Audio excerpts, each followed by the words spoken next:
Stevie Riff, welcome to the new compound. First of all, because you've been to the old one, you've been in the Bronx, you halfly raised me in my career. So when you walked in this one in Brooklyn now in Red Hook, what do you think? It blew me away. I mean, you just became a father, right? Yeah. So I'm not going to call you my son, right? You still do that. You are. But just as an older figure, seeing what you've accomplished from the time we met each other put a real smile on my face, and it made my heart warm. And I'm being serious. No, thank you, man. That means a lot. And you look great, though. You've been through a lot of life scares, health scares, every type of scare. You look incredible. I appreciate that. So I'll explain to you now, because I didn't even call you and tell you what you're doing. So Compound Conversations, I'm not chasing the hype moment. I'm not chasing the stories that people want to hear. I'm chasing the journey of your life. And, a lot of people might only know you from certain groups, throwing a chair out the window, all the crazy stories. But, I want people to understand, my guests and their journey so they can motivate them and inspire them and let everybody look at everybody like, oh, if he could do it, I can do it. So let's start, from the beginning, man, with you growing up. What was family? What was home? Mother, brother, sister, what was the beginning for you? I mean, my family was, beside my parents and my brothers, was my uncle, my cousins, and my grandparents. And without them, without my grandfather, I would probably be dead. Without your grandfather? Because I know your father is a big inspiration, but I never heard about your grandfather.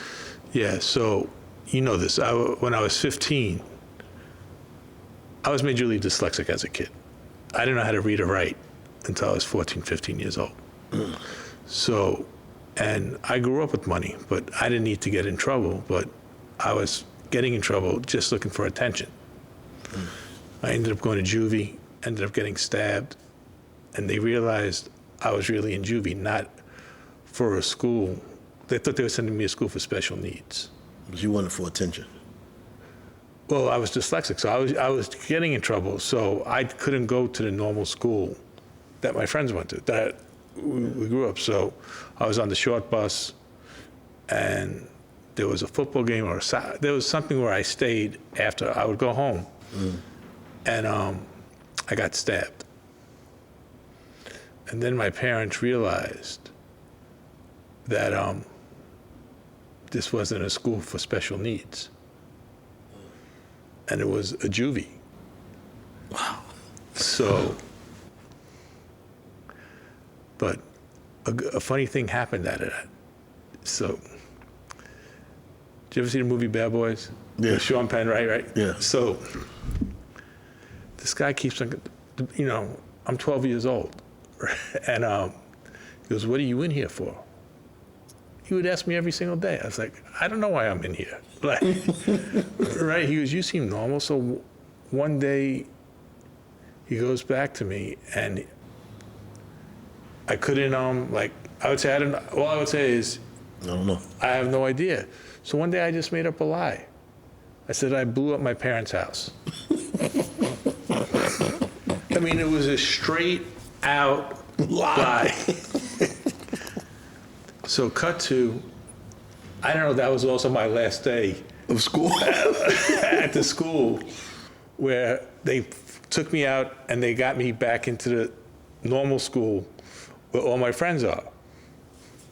So I'm a basketball nut, right? Of course. So I'm focused on just trying to get on the basketball team in 7th grade, right? Okay. So that's all my focus. And the town that I grew up in, there was a north side and the south side. Mm-hmm. So the north side was all Irish, the south side was all Italian and all Jews. Okay. And there would be fights every single day where the Irish guys would kick the shit out of us. every single day.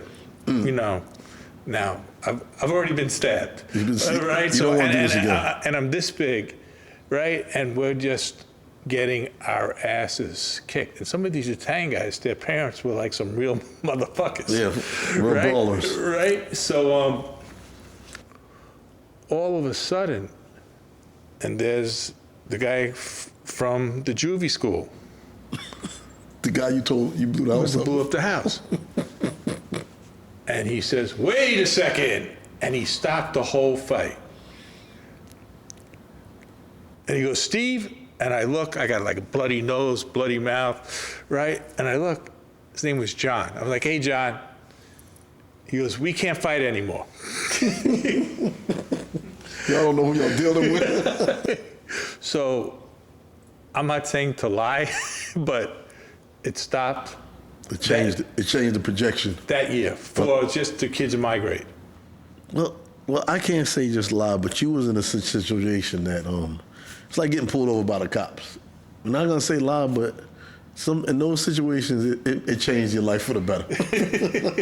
So all right, let's go into growing up, because your influence in music is we could be here till next year. So what was the music in the house? Even though I know your father had a label, but like, you know, you being your family, was it, because it wasn't hip hop then, what was the inspirations growing up in music? All right, so I'm 63, right? So it was, now don't forget, I lived in an all-white Italian Jewish area, right? So nobody knew. Yeah, they knew who Stevie Wonder was, or Jackson 5, Marvin, right? But they didn't know who Millie Jackson was, or James Brown, or Joe Simon, or right? Yeah. So all my friends, so let's start off in the 70s, right? Right? They're listening to the Rolling Stones, Led Zeppelin, Ozzy, Beatles, Billy Joel, Police. Police is 80s. Yeah, that's right. You're right. Right? So, but you would come to my house, you're listening to James Brown, Fatback Band, Joe Simon, Motown, and the people that were coming through the house were, Berry Gordy, my uncle was married to an actress by the name of Diane Carroll. Oh, wow. She, I think, was one of the first black actresses to, so you never knew who was going to come through the house. And the house always smelled Okay. of weed. But I didn't know, but I didn't You didn't know really, what you were smelling. But we didn't know what we were smelling. My parents, my mom was, born and raised in LA, and, and she would just smoke up a storm. And my father started This is where smoking. your brother gets it from, then. I think the whole town got it from my mother. But it was a lovable house, and my dad was also a basketball junkie. Wow, I didn't know that part. So you growing up, all these people coming in and out of the house. Your dad has a record label, and you're hearing white music, you're hearing black music, you're hearing everything. When did you, at this young age, catch this bug of music? When they took me out of Juvie, I was 12, I was in 7th grade. And now I'm in the school where all my friends went to. But I couldn't get on the bus I don't know if it was the middle of the semester, so they had to drive me 20 minutes to the school. So there was there's still a station in New York called WBLS. Yeah, still here. And my dad had a smash record. It was the first time I ever heard one of his records on the radio. It was Millie Jackson, "If Loving You Is Wrong, I Don't Want to Be Right." And what label was your dad? That was Spring. It was Spring Records. It was your dad label. Gotcha. So, like when you're in the car, so the pop station, or the white station, was 99X and WPLJ, right? And then there was BLS, which was the urban station, or whatever they called it then. Yeah, the black station. back Yeah, then. so that was, we couldn't listen to anything else. We could only listen to 107.5. And that was really, That was the beginning. that was my love for music. So growing up, you see Dad with Spring Records. Was it a Tone Loc record? Who else he had on? It was some big records. No, so Spring, Fatback put out the first hip hop record. We Yep. gave Russell his first record deal with Jimmy Spice, $1 Bill Y'all. Wow. We had DJ Hollywood, we had B-Fats. Okay. We had some big disco records, Wow. But, my dad's label, if Loud was cool, Wait. You hear what you just said, though? What? You said if loud was cool? Well, I'm saying loud was cool, but spring in the 70s Oh, okay. was the place. So, like, say this is spring, Okay. right? Yep. And this is, again, this office is breathtaking, beautiful. You go up the stairs, you make a right, and you're in the spring section. Okay. But if you go up the stairs and you make a left on 54th Street in those days, you know where the hotel is? Used to be a parking lot. And there were 6 strip clubs On that strip. on that street that went up to 6th Avenue. Okay. The address was 161 West 54th. And those, when you made to the left, the guys who ran the strip clubs, I don't know who they were, but they were the mob. Yeah, there was the guys. But it was like one big family. And my father would test the records with the girls. So he was way before Magic City. And that was the records of spring. Those were the records on Spring. Wow. But all the DJs, back in the day, I don't know if they still do, DJs used to come up on Fridays and get their vinyl, Get the test press. right? And then it would be a party. Like, they would get the girl, like, the doors would open up. I would stay after hours, and just... Learn. No, I'm working now. Oh, you're working with spring. So, but I would bring the girls in, play records, and not only spring records, just other records now. And I made it into a network thing. And I wasn't having the girls strip. Like, the girls were just still beautiful girls. Yeah. And it was just like, What do you think about this record? nobody knows this story. This is the first time I'm telling this story. This is why you're here. And so, like, we had the spring doors open, whatever the hell. What was on the other side? On the other side, their doors open. My uncle, my father's younger brother, used to cut their hair. He had he had a little office on the other side. This sounds like loud offices. SRC offices in LA. Now I understand why you got your offices always culturally relevant in every section. So, all right, you're at Spring now. So you've been called the music bug. Father's successful, his label's doing great. You're learning all the tricks and traits of like what it's gonna take to get your own label. When did this next switch go off? Like, it's time for me to do my own label. I never wanted a label. I didn't even know if I wanted to be in the music business. This is where my grandfather saved my life. I was still getting in trouble all through school. And he called me, he was living in Florida now. And he called me and he said, I need to talk to you. So I'm like, what's up, Grant? And he was the only one I was ever scared of too. Him and God. Like, those are the only two people. After God was Grandpa. What? After God was Grandpa. The only two people you scared of. He goes, no, I need you to get on a plane. This is where you get it from? So. Because that's your favorite line. What, get on a plane? You used to call all of us, yo, I need you to get on a plane. Yeah, you need to see, face-to-face meetings. That's true. You need to see the passion. So I think he wanted to see if I was bullshitting or not. So I jump on a plane, and the whole time I was scared. I was like, what did I do that he knew? Right? And he picks me up at the airport, and he was great, and we're having dinner, and it was just me, him, and my grandmother. And he says, you're going to end up dead or in jail. And he was like, it doesn't make sense. He goes, you're a good kid. I had to do this for certain things, but you don't need to. I said, I'm not trying to, I think, all of my escalades or, the shit that was out of insecurity, because I knew I was as smart as you, but I was known as a retard. Because I couldn't read, I couldn't write. They sent me to a school here, something like that. So I was just doing this to... You were rebellious. Really, yeah, You're spazzing out. And I realized I wasn't going to be in the NBA now. Yeah, that dream was over. Yeah, so I was like, and then he goes, why don't you go work for your dad? I go, my dad wants, I knew he loved me, but I knew I also tortured him. So I go, they're not going to want me. He goes, I'll deal with it. So a few weeks later, the phone rings. Forget, this is a house phone. Yeah, of course, of course. He goes, pick me up at 3:30, Eastern Airlines. And I'm like, wow, this is great. He's taking me to a meeting. Like, you know, I'm thinking like some street shit, right? It's like a real meeting now. Yeah. And,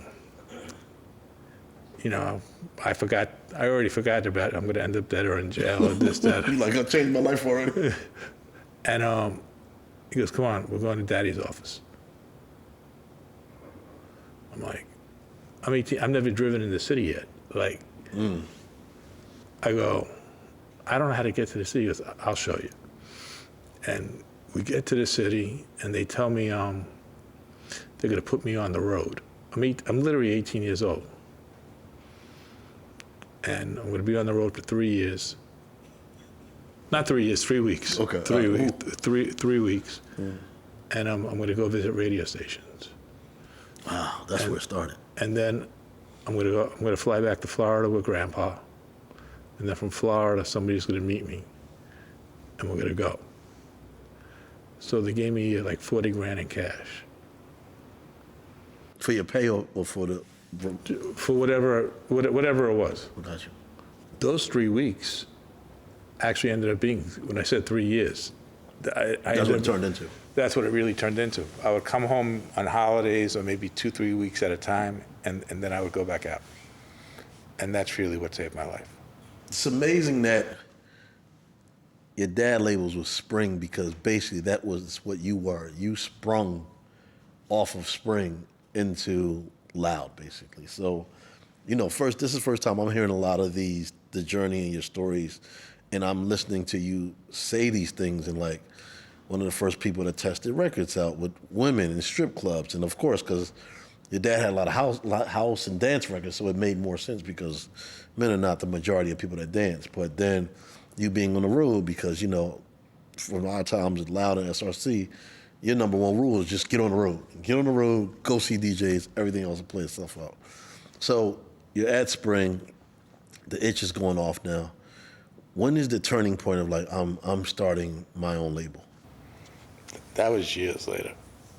So was it Spring, then a break, then? No, it was Spring. I tried doing a cartoon show, a hip-hop cartoon show called Street Frogs. Street Frogs. With a company called Rankin Bass, who had the cartoon show called Thundercats. Wow. And they had the number one show. Of course. And it took us a year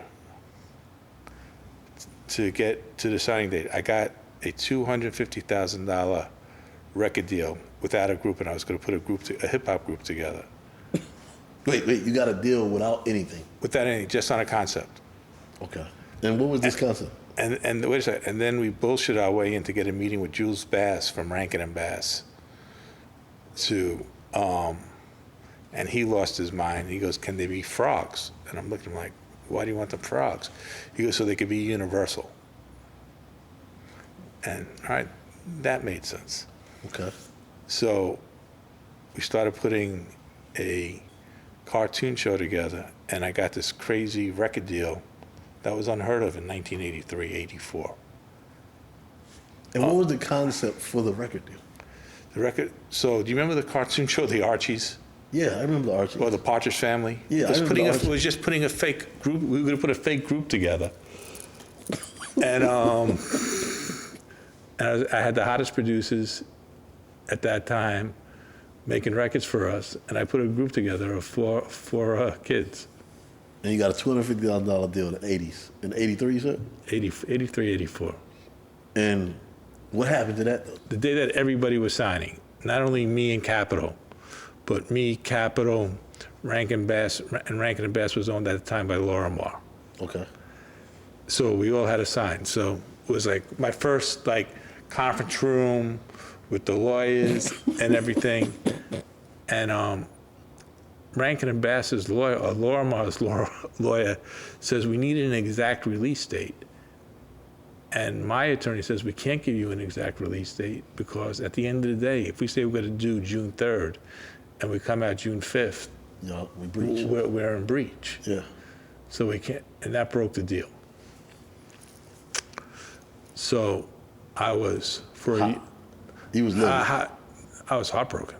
I wasn't like, I didn't snap. I just kept my mouth shut. And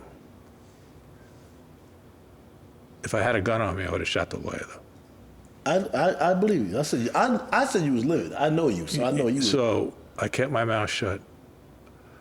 I took the phone out of, I got home. I lived on 55th and Broadway at the time. I took the phone out of my room, out of the thing. I locked my fucking door, and nobody could see or hear me for 3 or 4 days. Mm. So I've been around you through a long time.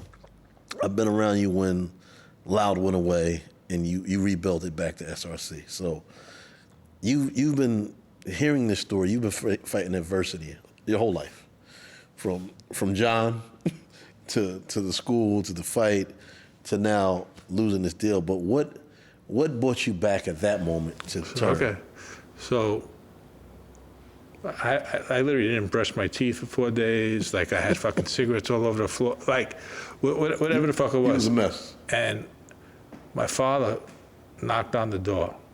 The office was on 54th and 7th. I lived on 55th and Broadway. And he goes, "Are you good?" I said, "I'll be all right." He goes, "You're not doing anything stupid." I was like, "Nah." He goes, "You have every right." You know, he goes, "That was some bullshit, this, that, whatever." He goes, "Just put your foot in, not your foot in, put your phone in. Your mom wants to hear from you." Okay. So when I put my phone back in, before I even have a chance to call my mom, I get a phone call from a guy named Hiram Hicks. The phone rings not that I was the most popular guy in the world, but the phone just rings, and it's a guy named Hiram Hicks. He says, "Hey, what are you doing tonight?" I said, "Nah," I said, "I'm not feeling great, this, that, or whatever." He goes, "Dougie Fresh is having some type of gold or platinum party, whatever it was, at this club." He goes, "I'm bringing Mike Bivins. You should come and meet me." And I was like, nah. I said, "Call me when you get into the city." Comes into the city, he calls me. And I said, "You know what, I'll go." I mean, it's 4 or 5 days, you know. I shower, I shave. And he's with Mike Bivins. And, you know, we're talking, hanging out, had a good time. I went home, and I felt okay, you know. And then I said, "Let's just have lunch tomorrow." He goes, "Where do you want to meet?" I said, "We'll meet at my dad's office." And they come for lunch, and there was a deli, the Stage Deli. We ordered some food, and then my father and uncle came back. I introduced him to Mike. And then out of nowhere, my uncle goes, "Who's managing you?" Managing you? No, not me, to Mike. Mike Bivins, gotcha. And he says, and Hiram says, "That's what we're here for. We want you guys to manage New Edition." Wow. And I'm like, and this is not New Edition Candy Girl. This is New Edition, like. Yeah, you stand in the rain, big New Edition. Like, and I'm like, what the fuck, right? So I'm 25 now. The deal gets done probably within the next 4 to 6 months. Okay. So now it's time to make the album. So Jimmy Jam and Terry Lewis are making the album. The guys go to Minnesota, and I decide I'm going to go to LA because that's where MCA was based. Okay. And I fell in love with this actress. It doesn't surprise me. And that's how I ended up in LA. I stayed out there, and we had New Edition. And it was the Any Heartbreak album. So now the management makes sense, because, you know, I think a lot of people looked at you after SRC. But yeah, wait, I'm sorry for cutting you off. Okay. So now I'm going to skip 15 years later. So when everybody said, "Why did you give Wu-Tang that deal that you did?" When I was working with New Edition, Ralph was threatening to leave the group every time. So that's why Johnny came in, and all these different scenarios. So you're saying the blueprint of New Edition? I sort of, not only New Edition, even if you take the Jacksons or Jackson 5 with Michael Jackson, yeah, Michael might have been the superstar and sold the most records. Yep. But on a tour, it was the Jacksons that made all the money on that victory tour. Not Mike, yeah. Mike made money, Yep. good money, but the the Jacksons as a whole. So then I remember years, Later? no, before, Okay. where Mick Jagger wanted to do a solo record. And I think the Rolling Stones were signed to Atlantic, and Columbia did a Mick Jagger solo record, and the record was a bust. So I was like, you know what? The group will always be bigger than the solo artist. So that's what the blueprint. So that's how the whole Wu-Tang thing came. Okay, so let's back up first before we get into Loud. Is just almost need a part two with you, but I want to go to Loud. Like, you know, so the part of me, a lot of people when I talk about you, I look at you bigger in marketing than music. Just what it is. I mean, from the start of commercial on TV with Jazzy Jeff to giving a person like Flex the first DJ with an album before anybody. I mean, having the brands. And the reason I put this headphone on the table like that was because where did Loud, the name and that, how did, like, because you always built brands, you know, and to me, I mean, every group that you had was a brand. Like when you look at Mobb, you look at Pun, you look at That Prayers, you look at Wu, you look at 3 6 Mafia, you look at Exhibit. They just wasn't rappers. You know, it was almost a criteria to be on Loud. But I feel like the criteria started before the group. And like when you was like, and was this coming from the teachings of Spring, or you was like, okay, this is the name, this is the logo.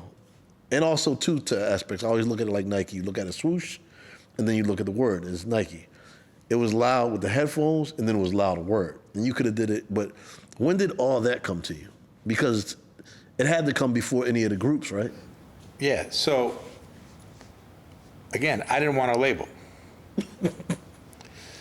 I had the marketing company, and I had the street team now. I go, you know, I'm living in LA, you know, I'm not with New Edition anymore, and now I'm just surviving, right? And I start the Steve Rifkind company, SRC. And I had to go to New York for my cousin's wedding. Okay. And I had maybe $5,000 left in my account. And I took 3 of it, or 4 of it, to make these pamphlets on what I'm doing. Mm-hmm. And then I had to use $1,000 to get to New York. And I sent it out to every executive at every record. If I knew you, I didn't know you. And we set up meetings around the clock. And when I came back after the meetings, my cousin's wedding, I came back with over $500,000 worth of business. From the brochures? From the brochures. It was Brand Nubians, Slow Down, Leaders of the New School, Just in Case of the PTA, on Electra, was UMC's Blue Cheese, on EMI. And this was street teamwork? Man. This is all street teamwork. Street teamwork, okay. So we didn't even have a street team yet. So that $500,000 turned into $1 million, $2 million, like this. Mm. And I'm growing the company. I'm living okay, but you know, I'm not buying a house. I'm not doing anything. So you know, I'm a basketball crackhead, and I'm saying that in a good way, yep. Right? So I would be in the office at 7 a.m, and I had 2 other people working with me. This is before Rich. Wow. And they would get in around 7:30 too. They didn't, you know, and we would call the labels. We would, you know, now we have the real street team, and we're working. And then I would leave at 2. Okay. I'd go to my house, put on my shorts, put on my sneakers, go to the park to play ball from 3 to 5. Fade. Sometimes he would go to the park with me, or otherwise, you know, he would do what he had to do. So at 5, I would go home, I would shower, eat dinner, go back to the office, and send out the daily reports. Of the street teamwork. Of the street, right? And that's what I did. So I'm, I don't know, 28 years old, making close to $1 million. Off street team. Off a year. So I was like, who the fuck wants a label? So now, I'm in New York getting business, and I'm staying at Rich's house. Okay. And I have a meeting with this guy, and he says, you need to have your own label. He goes, will you meet with Paul Marshall? I said, I know Paul. Paul was an attorney And I go, Paul's my dad's attorney. He goes, Stephen, just do me a favor. And I was making money with this guy because I was giving him all the new acts because I knew everything, what was going on. So he would give me a piece of his piece.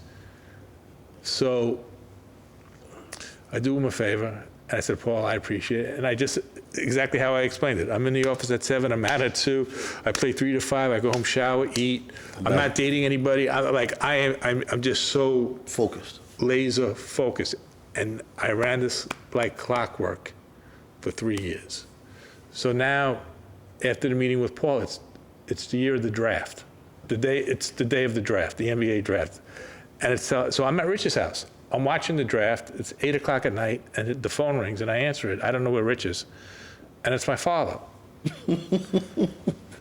And he goes, I need to see you, like, now. I'm like, now? The draft's on. And I'm like, Dad, it's 9 o'clock. And he goes, I don't give a fuck. He goes, get here now. I go, how am I going to get there? He goes, take the train. So I got to go all the way to Penn Station, jump on the Long Island Railroad, and I'm having flashbacks now of like with my grandfather. I'm like, Get on a flight. Like, what the fuck? What did I do? What did I do? So, you never been to my parents' house in Long Island?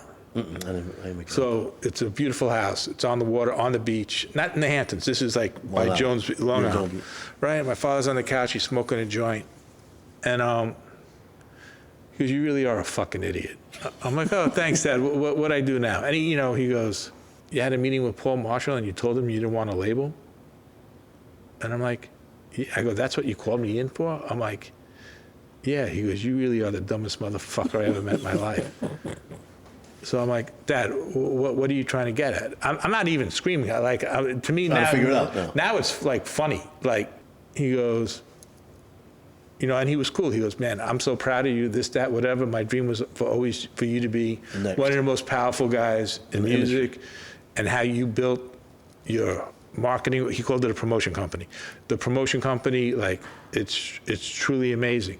But he goes, you're only as good as your last record. I go, what do you mean? He goes, you have a contract. What happens if MCA fires you? It's over. Like, that, how much money does MCA give you at that time? He asked. I said, $150,000 a year. I go, where are you going to get that other 150 from? I said, I have to find it. He goes, well, if you put out records, You can find it always. you're making money overnight. And I sat there. And he said, did you hear me? I said, yeah. I said, you know what, Dad? You're 100% right. We didn't argue. We didn't do it. And it was all... It made sense. To me, it really made sense. I said, you're 100% right. So, to me, I'll tell you my history of learning about loud. And it's funny, and you're probably the only person that can answer these questions or give me this conversation. Prince Rakim, which is RZA, gets dropped off Tommy Boy. So, I grew up with Prince Paul and those guys. So, Paul tells me the story of how he started the Gravediggers.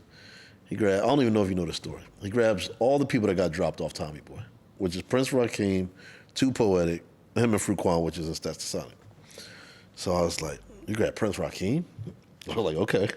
He's like, I'm doing the Gravediggers. So now he got the Gravediggers, and I was like, oh, all right, wow. So I'm hearing the records. I'm like, all right, this is the horror rap. It's the Friday the 13th of rap is coming. So I'm like, yo, this is dope. And, I was like, this is different from Prince Rakim that was on Tommy Boy. So now Gravediggers is starting to buzz. I don't even know if this was 94. I forgot the year or whatever. They're starting to buzz and everything. And then I'm DJing then, and I'm getting records, and this white label comes with Wu-Tang, and I think it was that and the Method Man. It was like both, 2 records on both sides. And then it was Protect Your Neck. And I was like, wait. This is Prince Rakim, that's now Resurrector in the Gravediggers, but now he's in Wu-Tang. So it's starting, and then the black and white video, I think it was on Video Music Box, and I was like, this guy's like in 2 groups at the same time. But I think it was like a test, like it was a version that went out that was before Loud, like just, was it of Protect Your Neck? So there was Wu-Tang Records. Yep. And they put the record out. But the Wu-Tang record was out before the Gravediggers. See, okay, there we go. But nobody knew it like that, though. It might have been, because to me, Because we came out November 9th, 1993, Protect Your Neck. the album. Okay, the album. Wow. Gravediggers didn't come out to 94, 95. 94, yeah. But that single, did it take off? Because he was on the G Street. They were on the G Street then, right? Yeah. How even can that even be possible? How was that? I don't think, that's what I'm saying, I don't think they were signed yet. Wow. Okay. So because to me, Gravediggers came out. A lot of people I remember knew RZA first. I mean, and, you know, I was down in Philly at the time too. Mm-hmm. Nationwide scale, not New York, because I always say we spoiled in New York because we get the news first. Your homeboys in the mailroom or something, so you know things more. Yeah. To me, Gravediggers came. Then next thing you know, it was like now you're starting to see this great black and white video with Wu-Tang, and you're like, who is these guys? And it's like, oh, okay, this is Gravediggers, but he's over there with these, and this is a serious moment. So how did it go from, for you, finding them, seeing them from Wu-Tang Records to you even meeting them at that time? Okay, so my first meeting, the reason why we called Loud, I was going to do a deal with a label called Giant Records. And Faye Duvernay came with the name, Loud, Listeners of Urban Dialect. Hank Shockley had a deal, was a producer of PE, had a deal. Wait, hold, back up though. Listeners of Urban Dialect? Do people know this? Of that? What Wait, language? you didn't know what that's? You never. I get a quiz from you every once a month almost. So SRC. After we left Loud, but I never knew. But does people know that's what Loud mean? That I don't know. I don't think so. I don't think nobody knows that. So, Hank Shockley, the producer, Bomb Squad. Yep. Bomb Squad, Public Enemy, had a label called Soul through Universal, MCA. Okay. And Sound of Urban Listeners. So we bid him a little bit. Yep. Right? We never did the deal with Giant. We did the deal with BMG. Okay.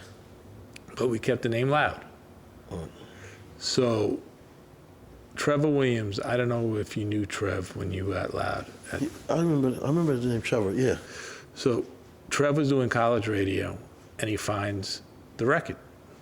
Now, I already had the licks, Madcap, and Twister. Okay. We're doing okay, but we haven't had our smash yet. Okay. Plays me the record. I was like, I don't know if there's 2 guys, 4 guys, 8 guys. you know, whatever. But I said, this is a really interesting record. I said, and you know, I don't consider myself an A&R guy. I said, Which is false, but there's no hook. I go, it's more like a rock record. So I'm trying to reach RZA or Rakim, you know. whoever. No, he was Rakim in those days. Oh. He didn't have an answering machine. Nothing. Nobody had cell phones. Yep. Nothing. So this is from the beginning of the year of 93. And then on my birthday, March 2nd, 1993, I'm in the RCA building. I'm in New York. And we're having some type of party for the alcoholics. And I'm with E. Swift. And the receptionist says, there's a Prince Rakim for you. And I'm like, really?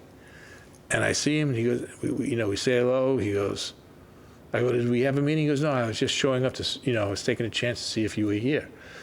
And he goes, the guys are downstairs. Can I bring them up? Wait, he has the whole group now? He has the whole group. So I know the cameras can't see it, but I'm in an office a quarter of My office. Of that office, right there. E. Swift stands up on the thing where like the window is behind me, and we got 8 guys in there, and they're performing "Protect Your Neck" to this record. Some guy in like one of those work jumper suits, like I don't know, the mailroom, I don't know what the fuck it was, comes in and says, "That's that shit." Runs out, walks out the door. I've never seen him again. I got a $2 million check waiting for him. Never saw him again. So I don't know if RZA set me up or if this guy really worked in the building as a janitor. Like, and like me and RZA talk about it. I was with RZA last week, and Like we brought it like, and it's like, he says no. RZA says no. No, like I didn't set you up on that. Wow. And we start negotiating, and I couldn't compete with anybody else. So Yeah, it was about survival of the fittest, right? So when they say, you know, they want to do the acts as solo records on other labels, I was like, great, as long as we have first right or can match or whatever, Yep. we're good. I'm straight. Let me just have this group, Right? and I'm straight. And I'm straight. And that was really The beginning of the beginning of, history. yeah. Wow. So, wow.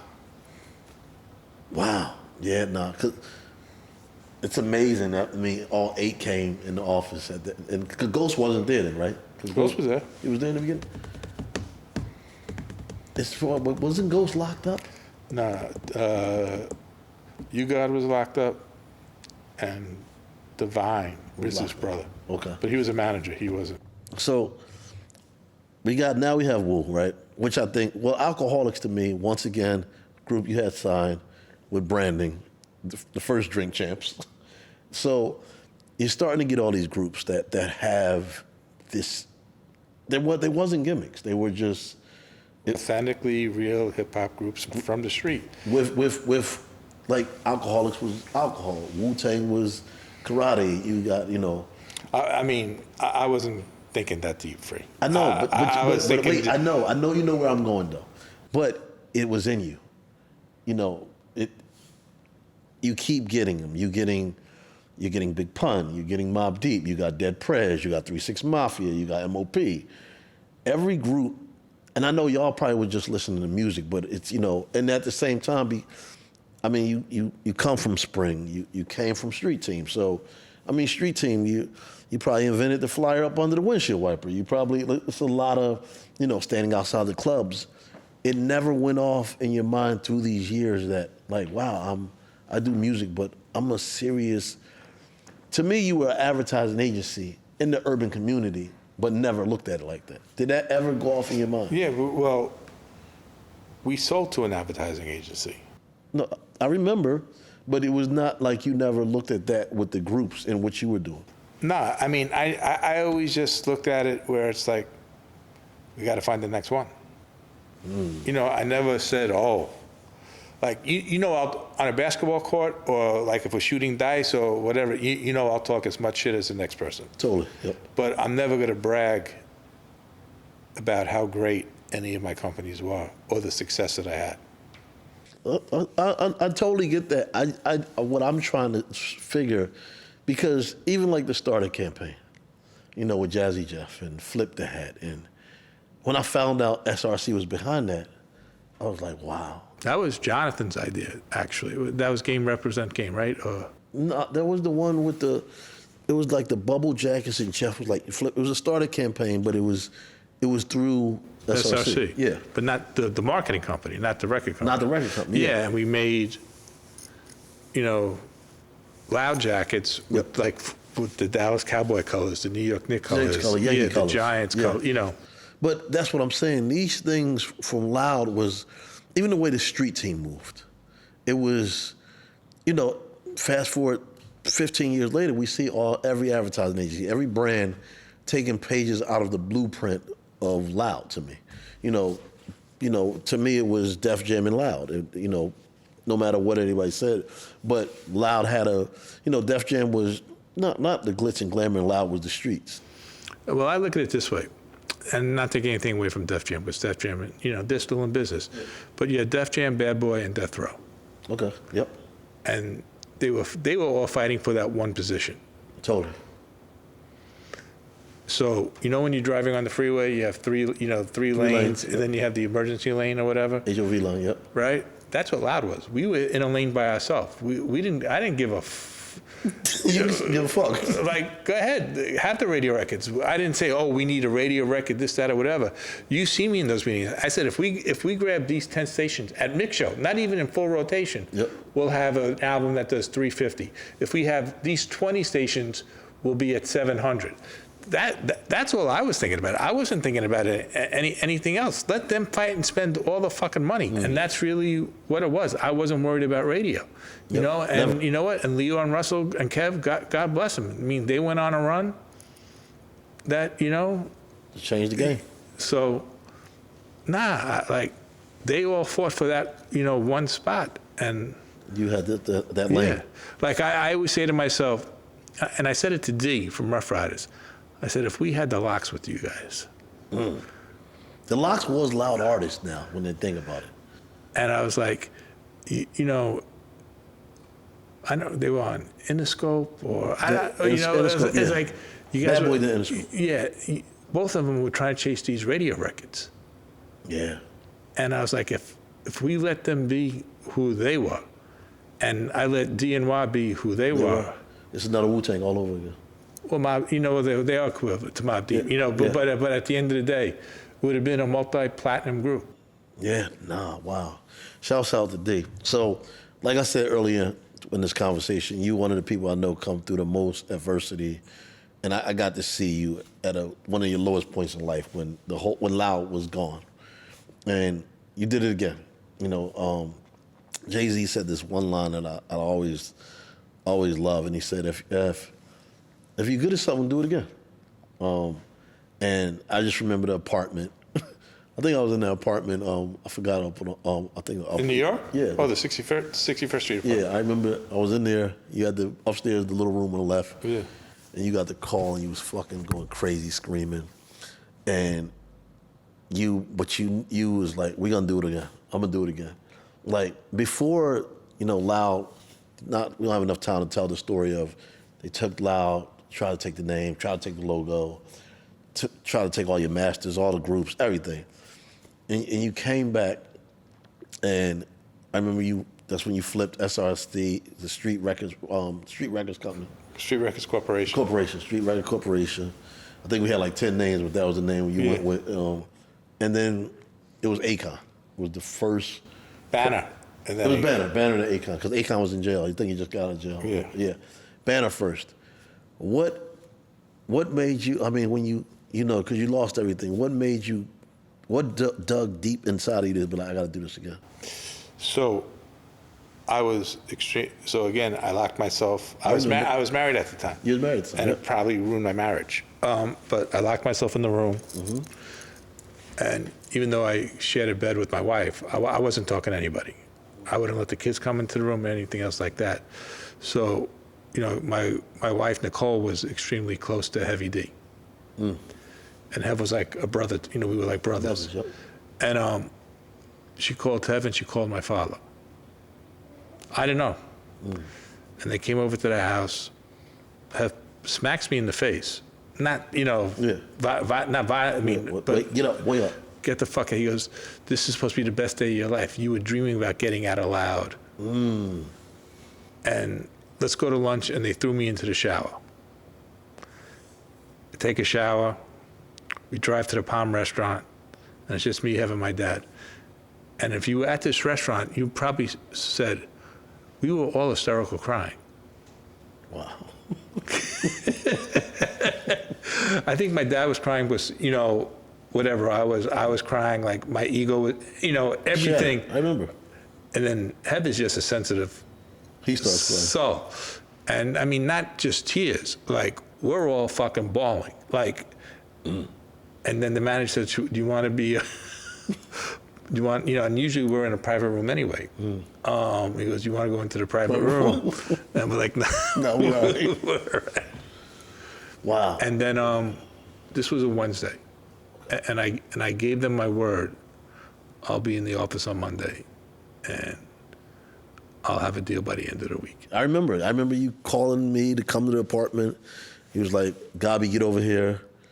Sean C, get over here. Nobody, get over here. Kurt, get over here. And that was the staff. And that was the beginning of Loud. I mean, SRC. So you did it again. Flip, Banner, Akon, Terror Squad, Remy. Melanie Fiona. But there was a girl named Chantel. We had a record called Impossible. The record was the #1 pop record around the world. A billion streams, I think. something. I mean, it was a ballad, and like we went from this hip hop label to the biggest pop label in music. Wow, yeah, I remember. I mean, even like when you took Akon and then it changed to like Lonely, and I remember Ryan was in the video with what, Alex. Alex, yeah. Alex in the video with what, 5, 6, 7? What year was that, 2004? He might have been 8, 9. Yeah, he was young. But even on the Akon run, the Akon trajectory of his music changed. It went, you know, I always say he's kind of the first Afrobeats artist. People look at me like I'm crazy, but I'm like, no, But you were there, so you know. I know. What, in this journey, because like, what makes you, you know, you're a visionary to me. Do you see yourself of seeing things like that? I mean, when I heard the record, the record has to come first. I didn't know what Afrobeats was. You know, just like, we was early. I just heard an amazing record. And again, it was about survival. So, Yeah. you know, Gab's wife was pregnant, I think I remember, and Gab took Akon and I took Boo. We didn't have a video out. Yep. And I said, this will be the biggest artist of my career, and everybody laughed in my face. And I said, you know what I did? And then, I said, Gab, the second Nat goes into labor, I'll get you a plane and you go straight. And, the record broke 9 months later. Yep. Out of Connecticut. No, out of Albuquerque in New Mexico. It was, I remember, I thought Connecticut was a strong spot for Akon. It was, but those two stations broke. Gabi, then I was a DJ Bubs, a DJ Chubb. Yep. Gab got that, Yep. and then the thing just Took off from there. Company after company, group after group, it's another J line. It's allowed me to reintroduce myself, and I think you have done that through your whole career of. You know what? I'm sorry for cutting you off. Okay. I'm thinking about doing a book, and I didn't know what the title was going to be. Allow me to reintroduce myself. I mean, Sorry, Jay. I mean, Jay might get a little bit of, give him 2% of it, but that 2%, that's a lot of money. but look, the name of that title's gonna help sell the book. So, but it's all said and done now, man, and you keep reinventing yourself. And like that's why, before the cameras were rolling, like I said, I feel like the game, the culture, New York needs you. But your answer was great. I'm not gonna say it, but your answer. But when it's all said and done, and you keep fighting back, what strives and what keeps you reinventing yourself, and what keeps you doing this and motivating you? If it's music, if it's marketing, if it's basketball, like what is that makes you keep being like this? It's my love for people, to be honest with you. I never said to myself, oh, I'm the smartest one in the room. Like, how many times have me, you, and Gab, just sat, and I would listen. Like, so I'm not saying, like, I listen and then I marinate. I'll tell you a funny story really quick. I just learned how to get on ChatGPT. So my girlfriend thinks I'm having an affair because she's sleeping and I'm up all night With ChatGPT. With ChatGPT. and the one issue that I have, I don't know how to fucking get it from the phone or the iPad into like real paper, right? So now, today's Sunday. I flew out here Friday. So I get a phone call from a huge sneaker company, and they said, our number one selling, I signed an NDA, right? Yep. So our biggest basketball player is selling shoes, but there's no oomph behind it. And I haven't gotten this call in 20 years. Yep. So I go to my son Ryan, start putting some ideas. I was at the back doctor. We were talking about sciatica earlier. I was getting a little procedure. So I'm on ChatGPT on Friday. I'm on the plane, and you know how I am on the plane. Yeah, I'm in a zone. I'm like, locked in. And I said, is there any way you could do a conference with ChatGPT? And what I meant is, if me and you could be on the same link, right? and we could just work start together and work on it. Like if you ask, the headphones on, whatever, right? Yeah. And then you add something, I add something. So, but we're doing it in real time. Yeah. They said, yeah. Now you know I'm not computer illiterate, or iPad illiterate, or even iPhone illiterate, right? I tell Ryan, he goes, I go, Ryan, set it up. He goes, Dad, I can't do it now. And I was like, you motherfucker. Now I cursed. But that excited me. But it's really my love for people, and it's the love of the youth. You know, so it's like, I had a meeting at my house a few weeks ago, and Alex, my oldest, who's 30, brought in like this collective, not a group, but you know, some managers, some A&R, you know. Team, yeah. And I was like, these guys are our future. And you know, I've always said this, if I could help one kid do something right, the way my grandfather did it for me and the way my father explained it to me, then I did my job on earth. Yeah, granted, I have to take care of my kids, everything else like that. But this is a community and a culture. And like, I never played the competitive game, oh, I got to beat this person, right? As long as my bills are paid, That's straight. my friends are cool, like my family's good, I'm good. You know, that one time did I want to be a billionaire? 100%. You know what? But after my heart attack, everything changed. Well, man, Steve, thank you. I love you. Thank you for I love you. This place is amazing. So whatever advertising agencies watch this, you got to come here and see what the fuck is going on. Thank you, my guy.